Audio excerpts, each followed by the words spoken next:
The judge is looking at an affidavit to surrender translation. Someone's about to lose their bond and go straight into custody. Serious business. Thing we have is the affidavit to surrender surety. Yes, Judge, I had not seen her since I got notice that there was a pre-trial violation on a day. So you want to go forward on the?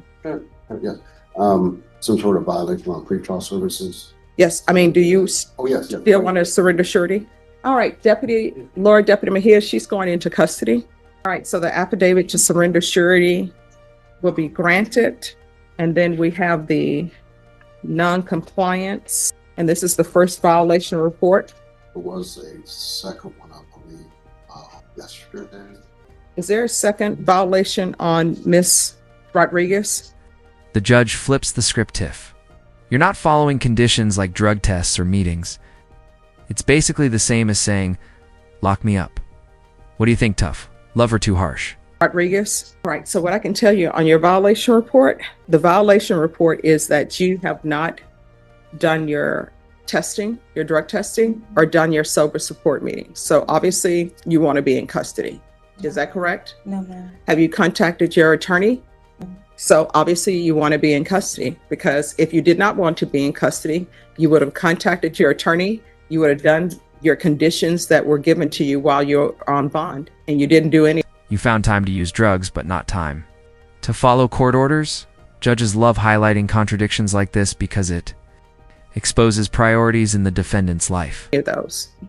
So I that think- tells me, I think the person I've been going to go see for the drug testing, telling him that I haven't been able to make it because I picked up a job, night shifts, and I have 2 kids and I got no help. So I've been telling him, like, whenever I've been able to, like, if you're drug tested today, it's going to be dirty, right? yes, ma'am. All right. So obviously you've found time to use drugs during your busy schedule, but you can't find time to report to pretrial services. And based upon your drug use, you should not have custody of children, because when people are using drugs, they are not good parents. You can't be a good parent and use drugs. So there you are. So you're going into custody today? And I just see one violation report filed on first. And that's my mistake. I thought there was a second one, and you said there's a compliance hearing set for today, and that's when I thought. Oh, The first email that came out. All right. So Norma, yes, ma'am. reset. And are you going to stay as her attorney or no? I'll do a motion to all of the next week. All right, if you want to go ahead and go on orally on the record. All right. The court is going to call NITMAC number 738729, State versus Alexis Christian Rodriguez for the defense. Judge Joseph McAguilar, on behalf of Ms. Rodriguez, I am the attorney of record and have filed an affidavit to surrender, and I would also like to make a verbal motion to withdraw as her attorney. All right. And no communication or follow up in any employment agreement.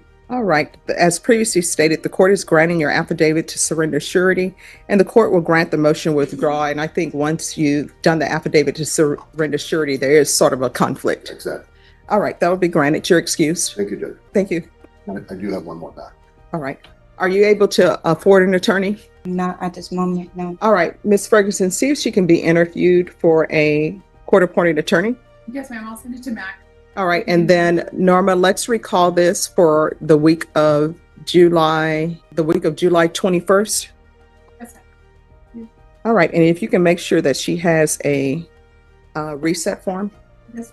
Thank you. Right. Court is calling 2025 CR 007780W, State versus Alexis Rodriguez. Can I have parties announced? Duffy Pitlock for the state of Texas, Your Honor. Charles Buck for Ms. Rodriguez. And are you Ms. Rodriguez? Yes, ma'am. All right, Mr. Bonk, you were recently appointed on this case. By recent, I mean today. Yes, Are you waiving your notice, your 10 Yes. days? we are prepared. I've had a chance to review the state's file in its entirety. I'm comfortable that I'm familiar with the discovery and reviewed that with my client as well, so we're ready to proceed today. All right, Ms. Rodriguez, did you review the waiver of indictment reading of information and rights under Article 1.051 and 26.03 of the Code of Criminal Procedure with your attorney? Yes, ma'am. Did you understand it? Yes, ma'am. Did you sign it? Yes, ma'am. Did you understand by signing that you're waiving your right to have a grand jury receive the evidence in this case and make a determination on whether or not to hold you over for trial? Yes, ma'am. Did you understand that your attorney has certain rights that are associated with your due process? Namely, once the information is presented to them, 2 days is allowed to pass, and then they have 10 days to prepare for trial. Did you understand? Yes, ma'am. By entering this plea, you were giving up those rights. Did you intend to give up those rights and enter into a plea in this case? Yes, ma'am. Court will find that defendant has knowingly and voluntarily waived indictment and waived reading of information and rights under Article 1.051 and 26.03 of the Code of Criminal Procedure. Defense, have you received all discovery? Did you review it with your client? Yes, Judge. Court will find that the state is in compliance with discovery. Ms. Rodriguez, did you review the application for deferred adjudication with your attorney? Did you understand it and sign it? Yes, ma'am. Did you review the information with your attorney? Did you understand it? Counsel, do you waive the reading of the information? We do. And state, are you proceeding on the information as presented? Yes, Judge. Ms. Rodriguez, did you review the court admonishments with your attorney? Did you understand it and sign it in all the appropriate places? Yes, ma'am. Did you understand you're charged by information with possession of a controlled substance, penalty group 1 to 4 grams? That's a third-degree felony. Range of punishment is anywhere from 2 to 10 years in prison and up to a $10,000 fine. Did you understand? If you have a plea bargain agreement with the state, the court does not have to follow your plea. If for any reason the court does not follow your plea and gives you more than you bargained for, the fact that you entered a plea will not be used against you, and you will be allowed to withdraw your plea. Did you understand? You have a right to jury trial, a right for you or your attorney to cross-examine and confront any witnesses. The state would call in the right to remain silent. By entering this plea, you were giving up those rights. Did you intend to give up those rights and enter into a plea in this case? Did you understand if the court were to grant your application for deferred adjudication, if for any reason your deferred adjudication were revoked, the court could find you guilty and sentence you up to 10 years in the prison and up to a $10,000 fine?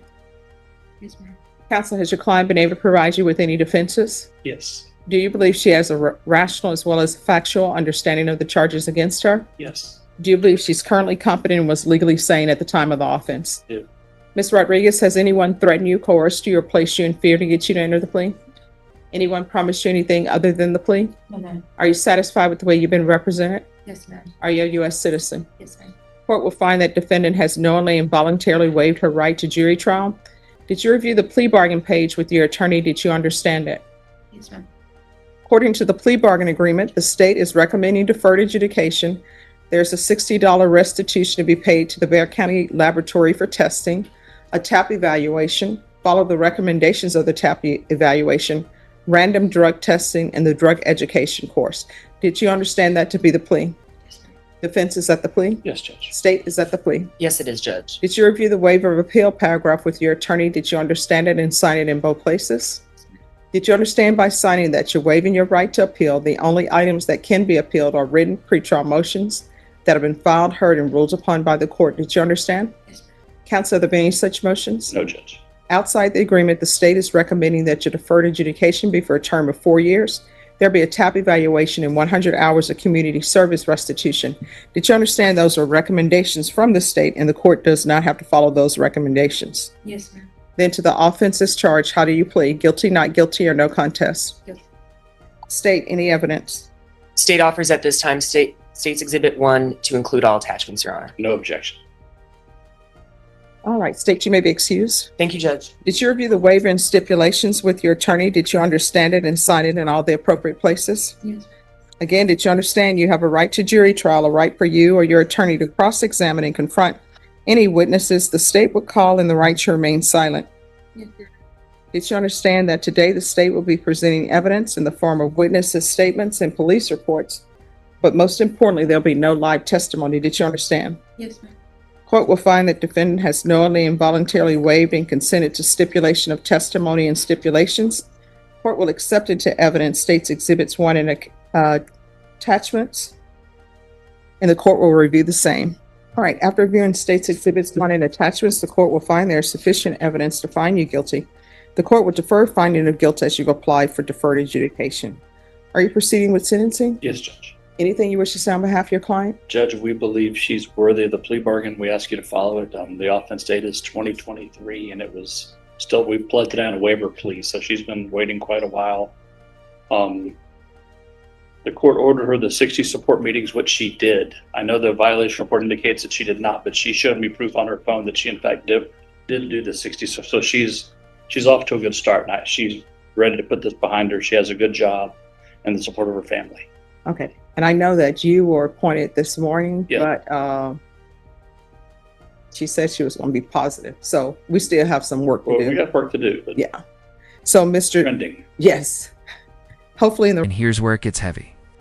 The judge shifts focus to the kids because in cases like this, it's not just about drugs, it's about whether children are being put at risk.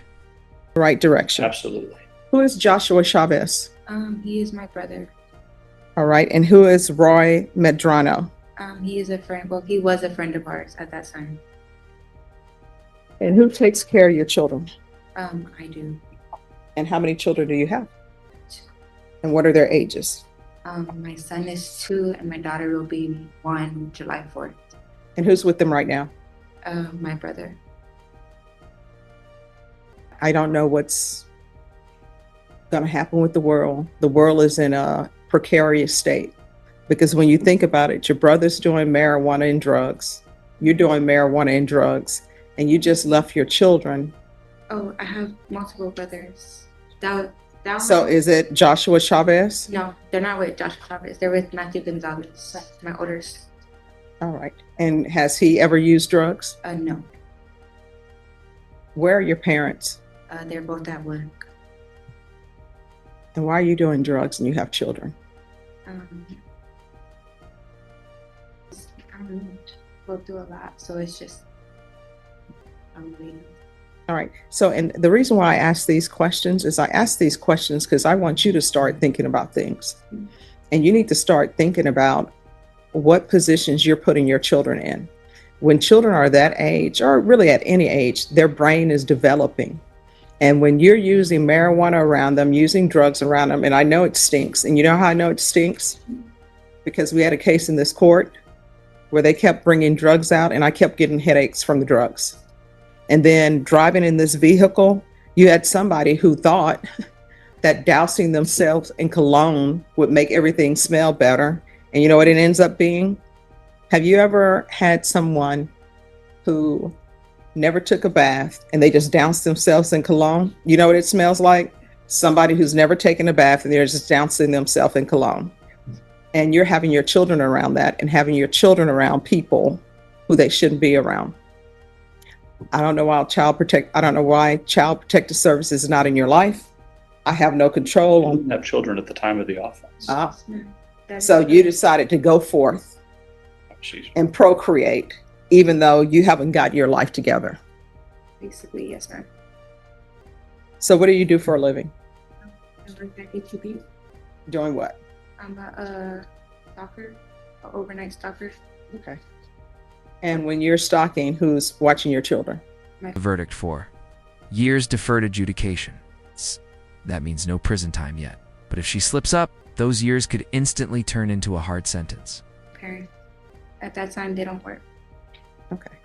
So it would probably be best, unless your parents are in agreement with you using drugs, it's probably best for your children to stay at your parents' house, for you to pay child support or at least drop diapers or provide financially for your children until you get your life together.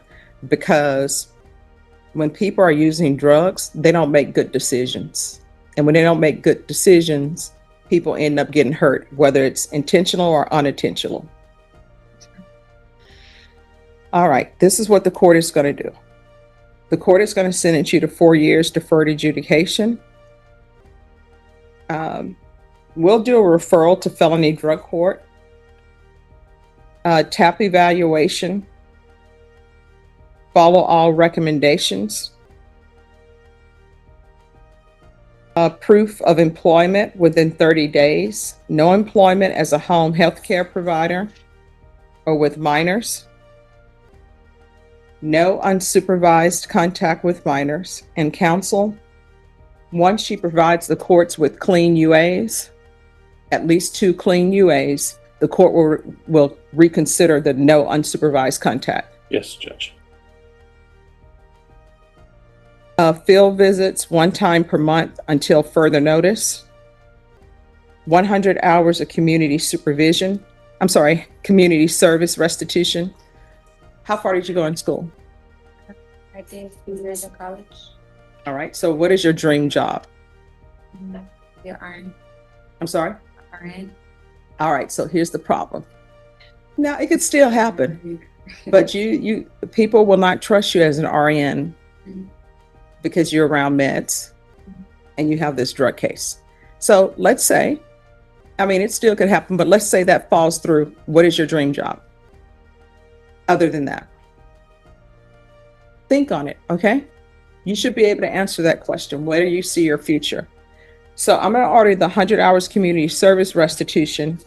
That will be deemed satisfied if you complete some sort of higher level education or obtain a trade school certification. There's going to be regular random UAs, regular reporting by Zoom or in person, $60 restitution to Bexar County lab for testing. Is there anything else, probation? No. Is there anything else you need from the court to be successful? State, she does have a warrant. Defense, what do you want We're done? going to ask you to recall the warrants. State will not object. All right, and I'll ask that the warrant be recalled. Thank you. Thank you, Judge. Did you review the document entitled Trial Court Certification of Defendant's Rights to Appeal with your attorney? Did you understand it? And I'm sorry, Bashan, add parenting classes as well. All right. Charles, I'm adding parenting classes because I think that's good for her. All right. Because this is a plea bargain agreement, because I followed your plea bargain agreement, and because you waived your right to appeal, you do not have the court's permission to appeal. Do you understand? We can go off the record. Do not miss any of these appointments. You're going to have an appointment with probation.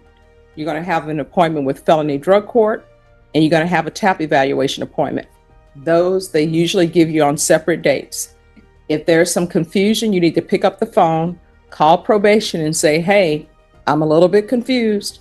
Have I already done this, or is there another date for me? Because if you miss those dates, what's going to end up happening is I'm going to get Just like that, case closed for now.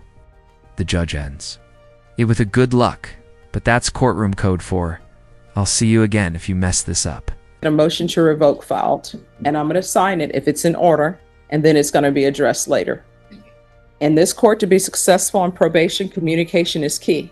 If there's an issue, let your probation officer know. If you're clean and you feel like you're going to use, call probation and say, I feel like I'm going to use. Guess what? They're going to try to get help for you. All right? Yes, ma'am. And don't ever tell somebody, I'm sleepy, you've had drugs. You know what I mean? That's not good. I had drugs. You know that's why you were sleeping. You were tired from the drugs. It's cold in here. Nobody goes to sleep when it's cold. Yeah. She worked overnight, Judge. Nobody goes to sleep when it's cold. She worked overnight. I'm just saying she worked overnight. That's why she was tired. Mm-hmm. All right. Good luck.